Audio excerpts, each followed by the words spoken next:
उद्धवजींचं नेतृत्व आम्हाला कधी लाभलं, कारण आम्ही मातोश्रीला कधी गेलो आणि इकडे कधी ते आले असेल तर त्यांच्यापर्यंत पोहोचायला आम्हाला दिलं पण नाही कधी. आम्ही उठाव केल्यानंतर सत्तांतर झाल्यानंतर बरेचसे वेडे झालेले आहेत, बऱ्याचशा जणांना झोप लागत नाही, त्यामुळे ते प्रसारमाध्यमांसमोर सकाळी काय ना काय बदलत असतात. सुप्रिया सुळे असतील, संजय राऊत असतील, जितेंद्र आव्हाड असतील, ते उद्धवजींनी आता ते हिंदुत्व तर तेव्हाच सोडलं होतं ना.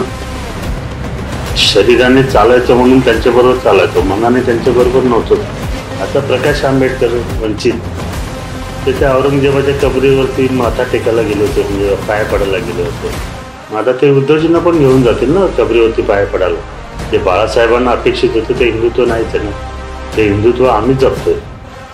ते घरात बसून काम करू शकतात किंवा AC मध्ये बसून काम करू शकतात, पण एखादा पाण्यात बुडत असेल, एकनाथ शिंदे पाण्यात उडी मारेल, उद्धवजी मारणार. श्रीरामांना पण असं झालं असेल की हा मनुष्य अयोध्येत नाही आला तर बरं होईल. यांना आता राम मंदिराचं आमंत्रण कशाला हवंय? यांना तर राम मंदिर नको होतं ना, आणि ज्यांना राम मंदिर नको होतं त्यांच्या मांडीवरती हे बसलेत ना. खरं तर कॉलेज जीवनापासून बाळासाहेब ठाकरे आणि धर्मवीर आनंद दिघे ही नावं ऐकत होतो. शाळेत असतानाच ऐकत होतो, कॉलेजला गेल्यानंतर त्यांच्याबद्दल जास्त ऐकायला यायला लागलं. आणि मग जेव्हा कॉलेजमध्ये होतो तेव्हा क्लास रिप्रेझेंटेटिव्हच्या निवडणुकांमध्ये भारतीय विद्यार्थी सेना तेव्हा नव्याने स्थापन झाली होती. तर मला प्रपोज करण्यात आलं की तुला ह्या CRच्या इलेक्शनमध्ये उभं राहायचं आहे. तर मी बोललो मी तसं उभं राहणार नाही, मी फक्त भारतीय विद्यार्थी सेना, कारण ती शिवसेनेची, त्याच्यामार्फत उभा राहील, बाकी कुठं राहणार नाही. त्यांनी त्याच्यामध्ये अप्रोच केलं मला, मी उभा राहिलो, CR झालो. आणि मग तिथून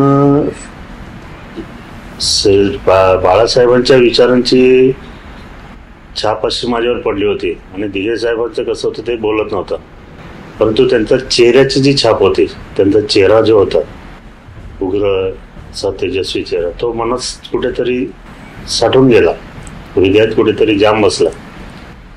आणि मग शिवसेनेचं हे अंगी आलं, ग्रॅज्युएट झालो. हे झाल्यानंतर नोकरीचा प्रश्न होता, कारण परिस्थिती गरीब होती, त्यामुळे नोकरी करणं गरजेचं होतं. मग भारतीय विद्यार्थी सेनेचेच वरिष्ठ पदाधिकारी होते कल्याणमध्ये, ते बोलले की आपण दिघे साहेबांकडे जाऊया. दिघे साहेबांकडे जायचंच बोलल्यावरती मला घाम फुटला इथून. दिघे साहेबांच्या समोर जायचं आणि बोलायचं, तर आज उद्या करत शेवटी जाणं भाग पडलं, कारण नोकरी पाहिजेच होती कुठल्याही परिस्थितीमध्ये. तर गेलो त्यांच्याकडे, मला पुढं केलं उभं. पहिल्यांदा तो आवाज त्यांचा ऐकला, काय काम आहे तुझं? मला BA झालेलं आहे, मला नोकरीची आवश्यकता आहे. कुठे राहतो? ग्रामीण भागात राहतो, उंबर्डे म्हणून गाव आहे. तिकडे आपली शाखा नाही आहे का ती उंबर्डे त्या भागामध्ये. तू एक काम कर, तू शाखा खोल तिकडे, मग आपण तुझ्या नोकरीचं बघू, तुला चांगली नोकरी लावेल मी. शाखा खोलल्यानंतर सावीरबाई आले. दिघे साहेब त्यावेळेस वाडा मोखाडा तिकडे निवडणुका होत्या, ग्रामपंचायत तिकडे प्रचाराला होते.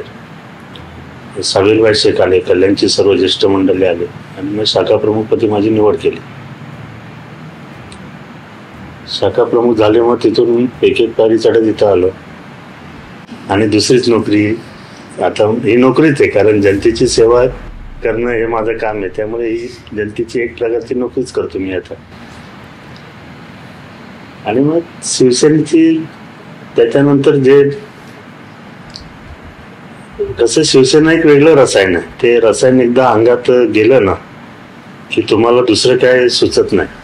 तुम्ही फक्त शिवसेना आणि बाळासाहेब दिघे साहेब यांच्याबद्दलच विचार करू शकता, दुसरं काहीच विचार करू शकत नाही. माझं पण तसं झालं. शाखा प्रमुख झाल्यानंतर बारावल्यात काम करायला लागलं, तरुण वर्ग जोडत गेलो. फार मुलं जमा झाली, जवळजवळ 200-250 मुलांचा ताफा माझा जमा झाला. आणि मग हळूहळू करता मग एवढा मुलं जमा केली ग्रामीण भागात, ह्या पट्ट्यात पूर्ण. म्हणजे आता या पट्ट्यामध्ये तेव्हाचे 1 वॉर्डचे आता 6 वॉर्ड झालेले आहेत महापालिकेचे. तेव्हा तो एकच वॉर्ड होता. 95ला निवडणुका लागल्या तर उभं कोणाला करायचं. मग आमच्या वहिनी होत्या, लेडीज वॉर्ड होता, मग त्यांना उभं केलं. दिघे साहेबांनी तिकीट दिलं. त्यांना माहिती होतं हा निवडून आणू शकतो आणि सुदैवाने निवडून पण आणले. मग तिथून ही घोडदौड कायमची चालू झाली. त्याच्यानंतर मला महापालिकेच्या निवडणुका झाल्यानंतर लगेच दुसऱ्याच वर्षी म्हणजे 96ला, 95ला निवडणुका झाल्या. 96ला मला विभाग प्रमुख पद देण्यात आलं. माझं काम बघून शाखा प्रमुख म्हणून मग विभाग प्रमुख झालं. त्यानंतरच अशी एक घटना घडली 97ला की कल्याणचं हृदय असलेलं किल्ले दुर्गाडे येथील नवरात्रोत्सव हा कल्याणचा सर्वात मोठा इव्हेंट, म्हणजे कल्याण गावकीचा मोठा उत्सव. हा एकच उत्सव कल्याणची शान आहे. अशा घटना घडत गेल्या की विश्वनाथ भोईरलाच ह्या वर्षीचं अध्यक्षपद द्यायचं दुर्गाडेचं 97ला. आणि ते तेव्हा मला पहिल्यांदा मिळालं. तिथून मी मागे वळून पाहिलं नाही. मग 2000ला निवडणुका झाल्या. मनामध्ये असं फक्त होतं की फक्त शिवसेना वाढवायची. राजकारणाचं काय अंगात कुठलं हे पण भिन्न नव्हतं. त्यामुळे शोधत होतो कोणाला उभं करायचं. आता कारण जेंट्स वाढ झाला, पुरुष वाढ झाल्यामुळे आता कोणाला उभं करायचं. 2-3 मुलं होती, त्यांना विचारत होतो की तुम्ही उभे राहाल का, तुम्ही उभे राहाल का. सर्वजण नाही बोलत होते. ते कुठेतरी घाबरत होते म्हणा, किंवा असं हे करत होते की हा असताना आपण कसं उभं राहायचं. आणि मला तर उभं राहायचं नव्हतं, कारण मला पक्षाचं हे करायचं होतं. फक्त माझ्यावरती जो पगडा पडला होता किंवा माझं जे हे झालं होतं ते फक्त समाजसेवा, हे एकच ब्रीज माझ्या डोक्यामध्ये घुसलं असतं. त्यामुळे राजकारणाचं मला काही हे पण नव्हतं, गंध पण नव्हता आणि मला काही समजत पण नव्हतं. त्यामुळे शेवटच्या क्षणी, शेवटचा दिवस आला फॉर्म भरायचा. त्याच्यानंतर कल्याणच्या जे कमिटी होती त्याच्यामध्ये चर्चा व्हायला लागली की अरे सर्वांचे फॉर्म आले, सगळे उमेदवार डिक्लेअर व्हायचे आता आजच्या आज. आणि प्रभाग क्रमांक 1 मधून शिवसेनेचा इच्छुक म्हणून कोणी फॉर्मच भरला नाही अजून, जेंट्स वॉर्ड आहेत त्याच्यामध्ये. मग तेवढ्यात दिघे साहेब आले. लिस्ट घेतली तर पहिल्या वार्डपासून सुरुवात केली. त्यावेळेस 7वा वार्ड आला, 7 नंबर वार्ड. ह्या वार्ड तेव्हा 7 नंबर वार्ड होता. 7 नंबर वार्ड त्यांनी बघितला. 7 नंबर वार्डचे फॉर्म कुठे आहेत इच्छुकांचे. त्यांनी सांगितलं त्याच्यामध्ये इच्छुकांचे फॉर्मच नाहीत, कोणाचे आलेच नाही. तर ही घटना त्यांना वेगळी वाटली की असं कसं काय. एकतर एका वार्डामध्ये 10 लोक इच्छुक आहेत आणि 7 नंबर वार्डमध्ये कोणी इच्छुक का नाही. मला बोलावलं गेलं. मग ते दिघे साहेबांच्या स्टाईलप्रमाणे मग ते त्यांनी शिवी देऊन चल फॉर्म भर वगैरे करत तो जबरदस्तीने माझा फॉर्म भरला, निवडून आलं. त्याच्यानंतर 5 वर्ष गेली, कारण राजकारण तर काय जमलं नाही, पण समाजकारण करता करता 3 वर्ष निघून गेले. त्याच्यानंतर मला उपशहर प्रमुख पद दिलं माझं काम बघून. उपशहर प्रमुख असताना भरपूर कामं केली मी, कारण कल्याण शहर शाखेला सपोर्टेड होतो. त्यामुळे कल्याण शहर शाखा जवळजवळ पूर्णपणे चालवण्याचं काम उपशहर प्रमुख असतो तरी मीच करत होतो. अशा गोष्टी होत गेल्या. मधल्या याच्यामध्ये जेव्हा साहेबांचं निधन झालं तर थोडं खचलं होतं की आता काय राहिलं नाही ना, असं वाटलं सर्व संपलं. त्यामुळे सोडून पण दिलेलं. तेव्हा नुकतेच जिल्हा प्रमुख झालेले एकनाथ शिंदे साहेब होते, ते घरी आले. त्यांनी बोलून घेतलं अंबरनाथला मीटिंगमध्ये की तू का असं हे करतात. मी बोलले साहेब माझं मन लागत नाही.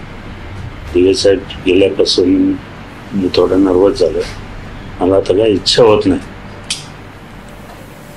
तर मग ते बोले असं नको करू, तू तेवढी मेहनत घेतलेली आहे, एवढी शिवसेना वाढवलेली आहे, तर तू थोडं काम कर, तू पण तुझा पण वेळ जाईल कामात गुंतल्यामुळे. असं करता मग पूर्ण कामाला सुरुवात केली. 2014ला साहेबांनी कल्याणचं शहर प्रमुख पद दिलं. शहर प्रमुख काळामध्ये कल्याण पश्चिम भाग असो किंवा कल्याण पूर्व भाग असो, दोन्ही भागाचा मी शहर प्रमुख होतो.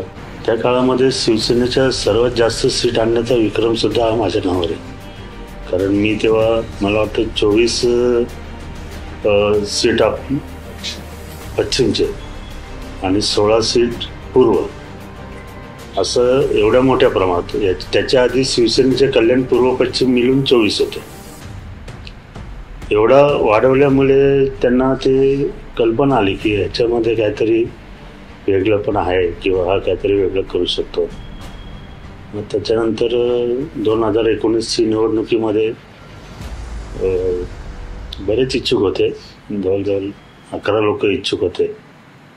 परंतु साहेबांनी निर्णय घेतला की जो शहर प्रमुख आहे त्यालाच मी तिकीट देणार. शिवसैनिकांनी मोठी मेहनत घेऊन, फार मेहनत घेऊन, मोठ्या प्रमाणात, म्हणजे कुठल्याही प्रकारची कुरघोडी नाही, कुठल्याही प्रकारचं राजकारण नाही, काय नाही, फक्त विश्वनाथ भोईरला निवडून आणायचे, आपल्या शिवसेनेची सीट निवडून आणायचे, एवढा एकाच भावनेनं काम केलं. आणि 2200 मतांनी शिवसेनेची पडलेली सीट 22,000 मतांनी निवडून आणली. जिथे अन्याय होतं ते पाहून गप्प बसणं हे शिवसैनिकाचं काम नाही. मग तिथे जर तो आक्रमक नसला तर काही फायदा नाही ना. मग अन्यायाविरुद्ध बाळासाहेबांनी काय सांगितलं, अन्यायाविरुद्ध पेटून उठा, लढा, शिवसैनिक हे तुम्ही शंड नाहीत. मग त्या हिशोबाने आक्रमकता हा एक स्वाभाविक गुण आहे. आणि हा एक असं आहे की मी ज्या आगरी समाजाचा आहे तो समाज आधीच आक्रमक आहे, फार आक्रमक आहे. त्यामुळे ते उपजतच माझ्यामध्ये गुण आलेले आहेत. आणि समोरचा समजा काय करत, म्हणजे एखाद्या मुलीचं कोणी काय करत असेल किंवा एखाद्या वृद्ध माणसाला कोणी काय करत असेल, एखाद्या दिव्यांग व्यक्तीला कोणी काय करत असेल, एखाद्या आपल्या स्त्रीला काय करत असेल, तर ते बघवत नाही आम्हाला, शिवसैनिकांना नाही बघवत. मग आम्ही ते पेटून उठतो. तसाच प्रकार सभागृहात किंवा इतर ठिकाणी किंवा सभेमध्ये किंवा मीटिंगमध्ये कुठेही, म्हणजे समोरच्याने आम्हाला उकसवलं किंवा आमच्यावरती आक्रमक होण्याचा प्रयत्न केला की आम्ही त्याच्या डबलने आक्रमक होतो. आणि तो गुण माझ्याकडं ते दिघे साहेबांकडे बघून बघून तो असं भरत गेलाय, म्हणजे असं की मी क्षणाचाही विचार न करता तुटून पडण्याचा माझा हे, आणि माझं तेवढं आक्रमकतेने बोलण्याचं प्रभुत्व आहे वाणीवरती माझ्या. तो समोरचा कोणीही असू दे, कितीही बोलणारा पटाईत असू दे, कितीही अभ्यासू असू दे, मी त्यावेळेस त्याला त्या भाषेत उत्तर देणार. ही माझ्या मनामध्ये, म्हणजे तेच माझ्या एकदम भरलेलं आहे पूर्णपणे असं. त्यामुळे मला वाटतं शिवसैनिकांनी आक्रमक असावं ही बाळासाहेबांचीच इच्छा होती. आणि आक्रमकतेशिवाय तुम्ही पुढे जाऊ शकत नाही. धर्मवीर आनंदी यांनी जो दाखवलेला रस्ता आहे त्याच्यावरच आम्ही चालण्याचा प्रयत्न करतो. त्यांचं कसं, त्यांनी जे आता माझा त्यांचा संबंध एवढ्यापर्यंत आलेला आहे की माझ्या मुले कल्याणमधील अनेक लोकांना धर्मवीर आनंद दिघे साहेब प्रत्यक्ष टेबलवर बसून जेवताना लोकांना अनुभव घेता आलेला आहे. कुठे कल्याणमध्ये जेवण नाही केलं पण माझ्याकडे येऊन ते जेवण करायचे. माझ्या कार्यक्रमाच्या वेळेस आग्रहाने सांगायचे की विश्वनाथ तुझ्याकडे जेवण करणार, जेवणाची तयारी कर, असं. त्यांना नॉनव्हेज वगैरे खूप आवडायचं, आवडीने खायचे ते मासे वगैरे असं. त्यामुळे ते जेवायचे माझ्याकडे. जे मी मगाशी बोललो की काही घटना झाल्या आणि घडल्या आणि मला दुर्घटनेचं हे दिलं, ते त्यांनी मला दिले. त्यांच्या मनामध्ये ती इच्छा होती की ह्या वर्षीचं अध्यक्षपद विश्वनाथ भोईरलाच मिळालं पाहिजे असं. अनेक लोक होते लाईनमध्ये की मला पाहिजे मला पाहिजे, परंतु त्यांनी ते सर्वांना डावलून मला दिलं होतं. आठवणी तर भरपूर आहेत दिघे साहेबांच्या. मलंगगडावरती त्यांच्या बरोबर ती मार खाल्लेला आहे. जे 5-6 शिवसैनिक आहेत त्याच्यात मी पण आहे. असं दरबारात त्यांच्या गेलो की आपण त्यांची कशी भीती सदैव मनात असायची ना आमच्या मनात. दिघे साहेबांच्या समोर गेलो का एक आदरयुक्त भीती जी असते ती आमच्या मनात कायम असायची. त्यामुळे कुठेतरी असं लपून लपून गर्दीच्या पाठीमागे जावं असं वाटायचं. त्यांच्या समोर नको, लगेच जरा आधी हिंमत येऊ दे मग जाऊ त्यांच्या समोर. पण ते कसे बघायचे देव जाणे. आणि बसायच्या खुर्चीवर बसायच्या आधीच आवाज द्यायचे, विश्वनाथ तिकडे. मग आपण तसंच मागे फिरायचं घाबरत घाबरत आणि जायचं, पाय पडत आणि गप्प बसायचं. जे आपण ठरवून गेलेलं असायचो इकडनं की साहेबांशी हे बोलायचं ते बोलायचं, ते सगळं विसरून जायचं आणि ते जे बोलतील तेच ऐकत राहायचो. मग शेवटी ते विचारते तू का आला होता. तोपर्यंत आपण विसरलेलो असायचो का मी का आलो होतो. मग कसं तरी आठवून त्यांना सांगायचं यासाठी मी आलो होतो, ठीक आहे जा होईल तुझं. त्यामुळे माझ्यावरती त्यांचे उपकार एवढे आहेत की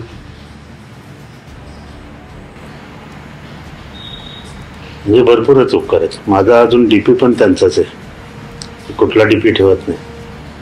म्हणजे जेव्हा मोबाईल आला तेव्हा जो डीपी ठेवलाय तो आतापर्यंत तोच आहे, तो कधीही बदललेला नाही.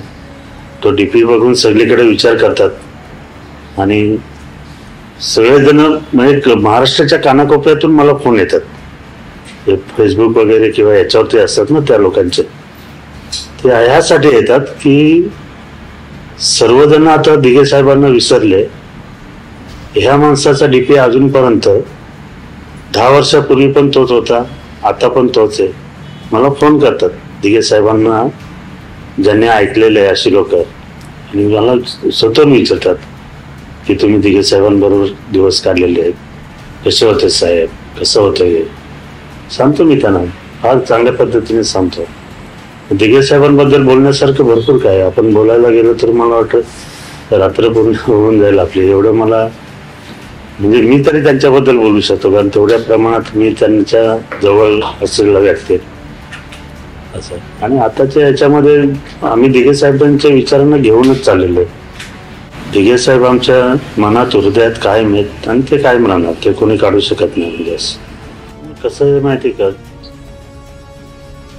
उद्धवजींचं नेतृत्व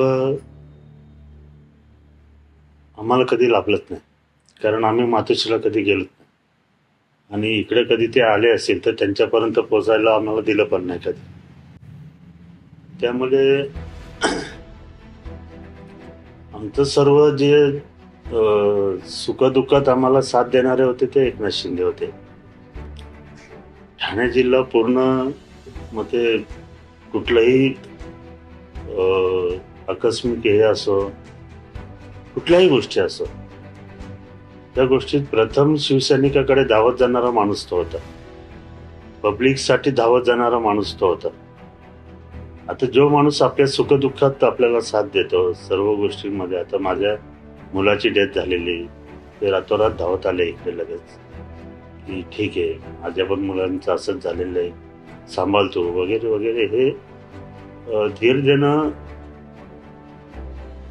त्याचं ते मनाला भावतं ना कुठेतरी, की आपला नेता येतो आणि आपल्याला कुठेतरी सांभाळण्याचा प्रयत्न करतोय. त्यामुळे आम्हाला मागे पुढे आजूबाजूला फक्त शिंदे साहेब दिसायचे. उद्धवजी आम्हाला कधी हेच नाही. म्हणजे मला वाटतं मी उद्धवजींना भेटलो ते फक्त एबी फॉर्म घेण्याच्या वेळेस, किंवा मला तिथं उभं केलं की हे हा विश्वनाथ भोईर, ह्याला तिकीट द्यायचंय.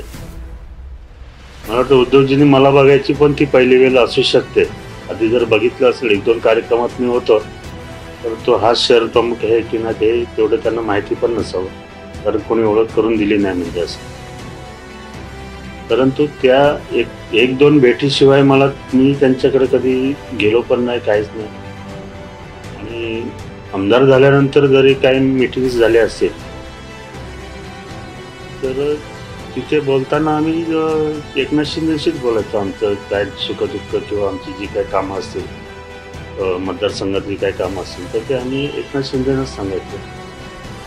एक का दोन मीटिंगमध्ये उद्धवजी पण होते, परंतु उद्धवजी ते काय बोलायचे नाही, फक्त कोणीतरी नाव पुकारायचं की कल्याण पश्चिमच्या आमदार विषयी तुम्ही बोला. आम्ही जे बोलायचो ते शिंदे साहेबांकडेच बोलायचो बघून, साहेब ते माझं हे नाही, माझं हॉस्पिटलचं काम आहे ते नाही पूर्ण झालं, किंवा कुठले रस्ते ब्रिज आहेत ते नाही पूर्ण, ते शिंदे साहेबांना. आणि ते उत्तर पण तेच द्यायचे ना, कारण त्यांनाच ते माहिती होतं. त्यामुळे जेव्हा उठाव झाला तेव्हा शिंदे साहेबांच्याकडेच जाण्याचं हे होतं, कल होता, दुसरा काही विषयच नव्हता ना मनातच. कारण ज्याच्या छत्रछायेखाली घडलो, वाढलो आणि इथपर्यंत प्रवास झाला, मी त्याच्याच बरोबर जाणार हे स्वाभाविक आलं ना असं. त्यामुळे त्यांचं नेतृत्व मान्य किंवा अमान्य हा प्रश्न नाही, माझा नेता काय करतो आणि मला त्याच्याबरोबर जायचंय हीच भावना होती त्यावेळेस. त्या भावनेने गेलो मी. नाही, कसं आहे माहिती का, आता ते महाविकास आघाडीचे अनेक लोक आहेत ना, आम्ही उठाव केल्यानंतर सत्तांतर झाल्यानंतर बरेचसे वेडे झालेले आहेत, बऱ्याचशा जणांना झोप लागत नाही. त्यामुळे ते प्रसारमाध्यमांसमोर सकाळी काय ना काय बदलत असतात. काहींचा टायमिंग ठरलेला असतो सकाळचा, ठराविक टायमिंग. सुप्रिया सुळे असतील, संजय राऊत असतील, जितेंद्र आव्हाड असतील, ते त्यांना प्रसारमाध्यमांना वेळ देतात. मी सकाळी 8ला उठलो की 9ला तयार होणार, स्वतःच फोन करून सांगत असतात ते. प्रसारमाध्यमांना पण असं राहतं की काहीतरी खमंग बातमी, आता शेवटी प्रसारमाध्यमांचं त्याच्यावर चाललं, ब्रेकिंग न्यूजवरच सर्व हे असतं, लक्ष असतं, त्या पद्धतीने ते करतात. आणि मग मुद्दे काय आहेत, विकासाबद्दल बोलू शकत नाही कारण विकास कधी केला नाही. नाव महाविकास आघाडी, पण ते महाविकास आघाडी म्हणून आम्ही तिला ओळखतो, सर्व जनताच ओळखते, आम्ही नाही म्हणजे असं. मग अशा वेळेला राहिलं काय तर मग आता हिंदूंना कुठेतरी टार्गेट केला तर एखादा वर्ग आपल्याकडे येईल असं, मग तो फिक्स आपल्याकडे जमा होईल. ते म्हणजे जसं खात्यात फिक्स जमा होतं तसं ती वोटिंग फिक्स खात्यात जमा होईल. हिंदूंची कशी सर्व पक्षाला वाटलेली असते, पण इतर जे लोक आहेत त्यांची ती फिक्स जमा होईल. या हिशोबाने मग काय करायचं, मग ते हिंदू देवदेवतांबद्दल बोलत राहायचं, मग चर्चेत पण राहतो आणि वोट बँक पण तयार होत राहते. हे करत असतात ते. उद्धवजींनी आता ते हिंदुत्व तर तेव्हाच सोडलं होतं ना, आणि आमचा तर तेव्हापासूनच विरोध होता. जेव्हा राष्ट्रवादी आणि काँग्रेसची युती केली त्यावेळेस त्यांनी हिंदुत्व हे केलं होतं असं. आम्ही एक शरीराने चालायचं म्हणून त्यांच्याबरोबर चालायचो, मनाने त्यांच्याबरोबर नव्हतो तेव्हापासून. जेव्हा युती केली त्यांनी त्यांच्या राष्ट्रवादी आणि काँग्रेस बरोबर, तेव्हाच आम्ही ते, आणि म्हणून आता त्यांनी पण ते हिंदुत्व वगैरे सोडलेलं. आता ते वंचित वगैरे, समाजवादी वगैरे सर्वांना ते घेत आहेत बरोबर.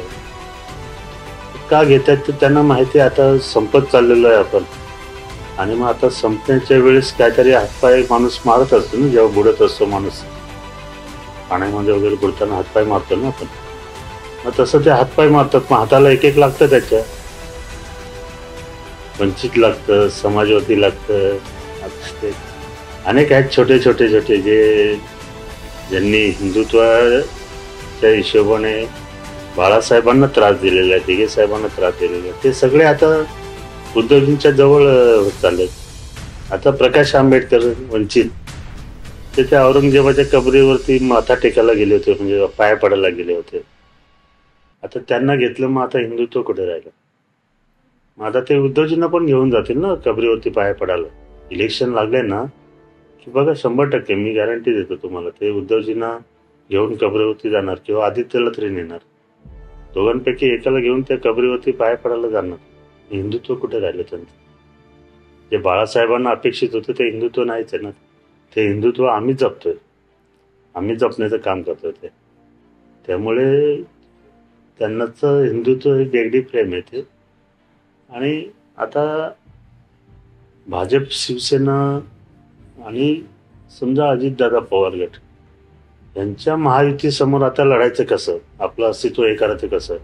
कारण येणाऱ्या निवडणुकीमध्ये त्यांच्याकडे ते काय आता 16 का किती 13 जण आहेत, कमीत कमी ते तरी टिकले पाहिजेत. म्हणून हातपाय मारता प्रयत्न.